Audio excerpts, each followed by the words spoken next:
Hey guys, in today's video, I'm going to be showing you top 5 quick tips for your motorized bicycle.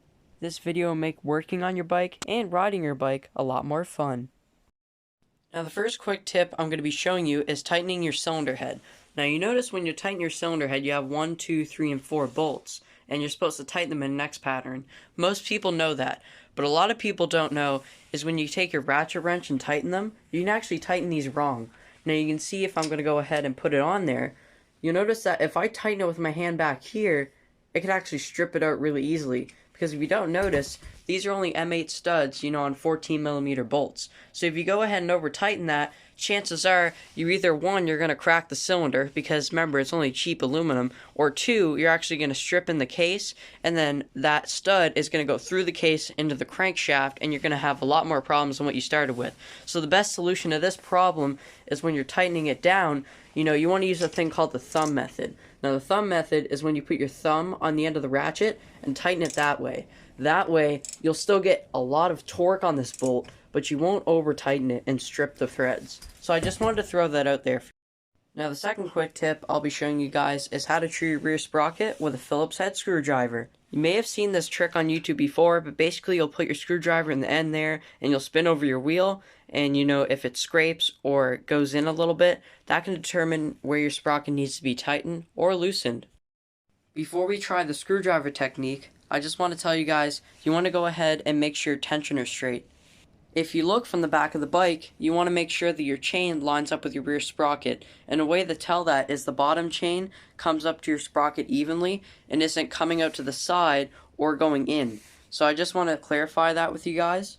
Alright, we're going to demonstrate this technique. So what I'm going to do is take my Phillips head screwdriver, place it on top of the frame, and spin my wheel over real fast.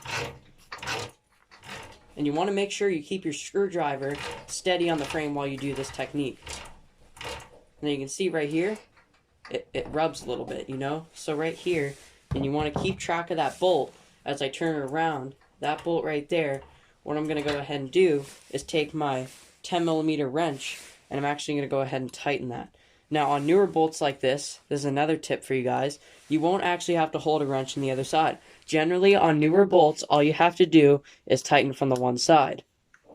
So as you can see, I'm going to snug it up, and that's how to true sprocket. Okay, so for tip number 3, I'm going to be showing you how to properly mix your gas. So what a lot of people don't realize is it's a lot easier to mix your gas at home than it is to mix it at the gas station. So what I like to do with my motorized bike builds is go ahead and pour my oil into my oil cup, get the right milliliters, and then pour it into my gas jug before I head to the gas station. That way when you get to the gas station, you can just fill your jug up and move on.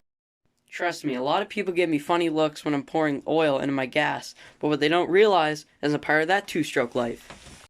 So for tip number 4, we're going to be talking about brake pads. So a thing that's commonly overlooked on these bicycle engines is the brake pads.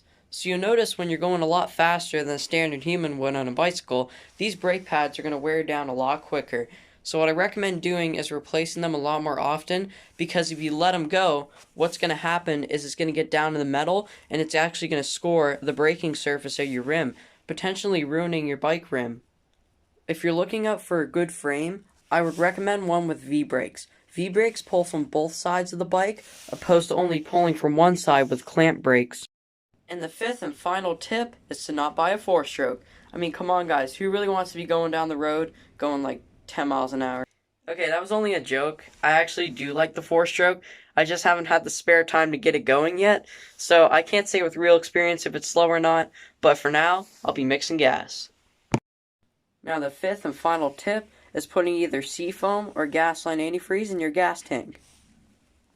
So the reason I say that is because, unfortunately, if you have water in your float bowl, your motor's not going to run, because the motor was never designed, to run on water.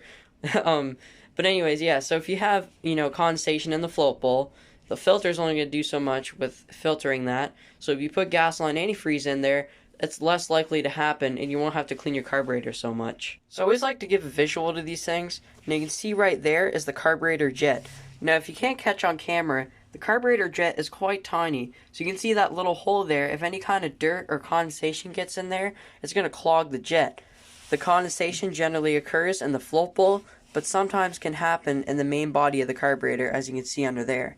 So just keep that in mind. And the same water issue can happen if you're running no air filter. Think about it, guys. If you're riding down the road and your wheel's splashing up water, dirt, and debris, it can still get in the float bowl and cause the same issue. So thanks for staying to the end of the video. Now there's one thing I want to say.